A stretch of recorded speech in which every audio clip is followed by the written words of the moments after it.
রাধা দেববর্মা আলোচনা করেছেন, কৌশিক দেববর্মা আলোচনা করেছেন। আমার আলোচনা করার বিষয়ে বেশি নেই।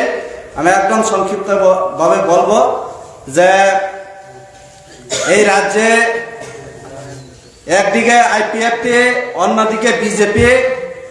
আইপিএফটি ত্রিপুরাল্যান্ডের দাবি নিয়ে এই রাজ্যে যখন 2018 সালে আন্দোলনে উত্তাল করে তুলেছিল, আর অন্যদিকে আমাদের রাজ্যে বিজেপি যে দল, এই দল প্রতিশ্রুতি আর প্রতিশ্রুতির উপর ভিত্তি করে আমাদের বাড়িতে বাড়িতে, আমাদের এলাকায় এলাকায় এসে তারা প্রতিশ্রুতি দিয়েছিল। যে প্রতিশ্রুতিটা ছিল 299তে, এই 299টি প্রতিশ্রুতির মধ্যে একটা প্রতিশ্রুতিও তারা পালন করেনি, বরঞ্চ 300 নাম্বার থেকে তারা শুরু করেছে। যা বলা হয়নি তারা সব কিছু করেছে। কাজে আমরা বলবো, এই যে আমাদের 299টা প্রতিশ্রুতির মধ্যে আমিও একজন 10,323-এর একজন শিক্ষক ছিলাম। এই সময় এমনভাবে আমাদেরকে প্রতিশ্রুতি দিয়েছিল, আমাদের শিক্ষক এবং শিক্ষিকাদের এমনভাবে তারা নাম দিয়েছিল যে কেউ কেউ কোনো দিদিমণিকে ঝান্সি রানী আখ্যা দিয়ে তাদেরকে এই বিজেপি সরকারকে আনার জন্য তারা চেষ্টা চালিয়েছে এবং তারা সংগ্রাম চালিয়েছে। কিন্তু এই প্রতিশ্রুতি আজ অব্দি বিজেপি আইপিএফটি জোট সরকার আমাদের 10,323-এর জন্য কিছুই করেনি। আমরা দেখেছি 2010 এবং 2014 সালে যে শিক্ষক চাকরি দিয়েছে, বামফ্রন্টের চাকরি দিয়েছে। এই চাকরি দেওয়ার ক্ষেত্রে আমরা বলবো সরকারের, এই যে রাজ্য সরকারের কিছু ভুল ত্রুটি থাকতে পারে, অথবা এখানে কলঙ্কিত করে, আমরা দেখেছি কলঙ্কিত করে যারা আমাদেরকে ফাঁসিয়ে আমাদেরকে সর্বনাশ করে দিয়েছে এবং উল্টা প্রতিশ্রুতি দিয়েছে, ওরা আমাদের জন্য কিছুই করেনি। কাজে এখন এই সুরমা কেন্দ্রে আমাদের 10,323-কে আবার পাঠার বলে বানিয়েছে। কিভাবে? এখন আইপিএফটি কিছু কাজ করে নে, বিজেপি কিছু কাজ করে নে, এখন আর এক নাম দিয়ে। কারণ আমরা দেখেছি যে আমাদের রাজ্যের আঞ্চলিক দলগুলা ওয়ান টাইম পার্টি, একবারের দেশে একটা টার্মের দেশে তারা টিকে থাকতে পারে না। এই যে আইপিএফটি এবং বিজেপি জোট সরকার, এই আইপিএফটি 5 বছরও টিকতে পারেনি, ওরা ছারখার হয়ে গেছে। এখন আবার নতুন নাম দিয়ে, ত্রিপুরা মঠার নাম দিয়ে এখানে 10,323-এর যিনি শিক্ষক ছিলেন এই কেন্দ্রের প্রার্থী করেছে।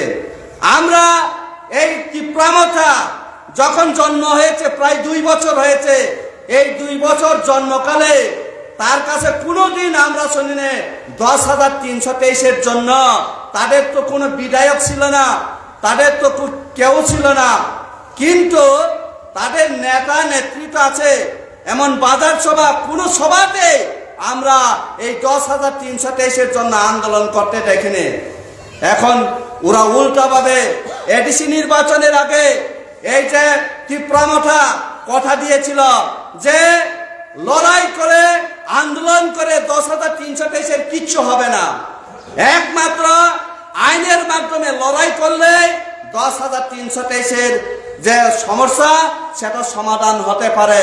তার জন্য এই ভারতবর্ষের সবচেয়ে টাবর উকিল যদি প্রয়োজন হয়, এই উকিলের খরচ, সমস্ত খরচ আমার নিজের পকেট থেকে খরচ করে আমি তাদের এই 10,323-এর চাকরির সমস্যা সমাধান করব।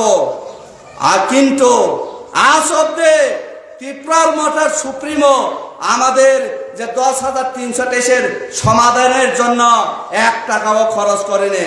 এখন আবার বলছে যে এখানে যে বাবুরাম সতনামীকে শিক্ষক, তাকে নির্বাচনের প্রতিনিধি, এই ইলেকশনের ক্যান্ডিডেট বানিয়ে ওরা বলছে যে বিধানসভার ভিতরে 10,323-এর জন্য একদম যুদ্ধার সংগ্রাম করার জন্য নাকি বাবুরাম ছদ্মনামীকে তারা বেছে নিয়েছে 10,323-এর জন্য লড়াই করার জন্য।